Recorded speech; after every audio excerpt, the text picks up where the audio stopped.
ગોત્રી વિસ્તારમાં યશ કોમ્પ્લેક્સની સામે સિદ્ધિવિનાયક સુપર સ્ટોરમાં ગ્રાહકને કડવો અનુભવ. વિમલ કપાસ તેલનો પાઉચ ખરાબ નીકળતા ગ્રાહકે દુકાનદારને જાણ કરી હતી, પરંતુ દુકાનદાર દ્વારા એવું કહેવામાં આવ્યું કે તમારાથી થાય એ કરી લો, બદલી તો નહીં જ આપવામાં આવે. ગોત્રી વિસ્તારમાં યશ કોમ્પ્લેક્સની સામે સિદ્ધિવિનાયક સુપર સ્ટોર જે લોકોને હોલસેલના ભાવેથી વસ્તુઓ આપે છે, પરંતુ ગઈકાલે કિરણ સોલંકી નામના કસ્ટમરે આ દુકાન પરથી 145 રૂપિયાનું તેલનું પાઉચ ખરીદી લીધું હતું, પરંતુ ઘરે જતા જોતા તેલનું પાઉચ ખરાબ નીકળ્યું. દુકાનદારને જાણ કરતા દુકાનદાર કસ્ટમર કેરમાં વાત કરવાની વાત કરી. ગ્રાહકે કોલ કર્યો, પરંતુ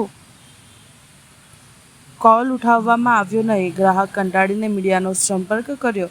કસ્ટમર કેરવાળા પણ ફોન બંધ આવે છે. દુકાનદાર કસ્ટમર પર નાખે છે, પરંતુ ગ્રાહકનું સ્પષ્ટ કહેવું છે કે મેં સામાન આ દુકાનમાંથી લીધો હતો, નહીં કે કંપનીમાંથી. એટલે આવા કેટલાક કસ્ટમર જોડે આ લોકોને છેતરપિંડી કરતા હોય તેવું તેમનું સ્પષ્ટ માનવું છે. ગ્રાહક સુરક્ષામાં જણાવી વાત પણ કરી હતી. અહીંયા ગોત્રી વિસ્તારની અંદર મેં કપાસ તેલ લેવા આવ્યો હતો, વિમલનું પાઉચ 1 લીટર. એમાંથી ખરાબ નીકળ્યો છે. તો દુકાનદાર એવું કહે છે કે તમે કસ્ટમર કેરમાં વાત કરો. કસ્ટમર કેરમાં સ્વિચ ઓફ બતાવે છે. આ દુકાનદાર કે મારી પાસે નહીં, તમે કંપનીમાં જે બી થાય તમે કંપનીમાં કરી જાઓ, અમારે કંઈ લેવા દેવા નહીં, કંપનીવાળા જાણે બધું.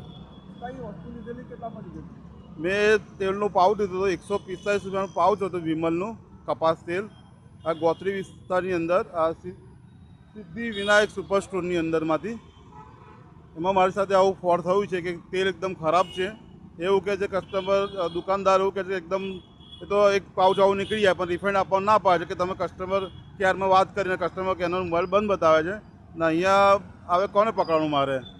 આ તો દુકાનદાર તો હાથ અધ્ધર કરી દીધા ભાઈ એ કે તમે કસ્ટમર કેરમાં વાત કરો. મારું નામ કિરણ સોલંકી.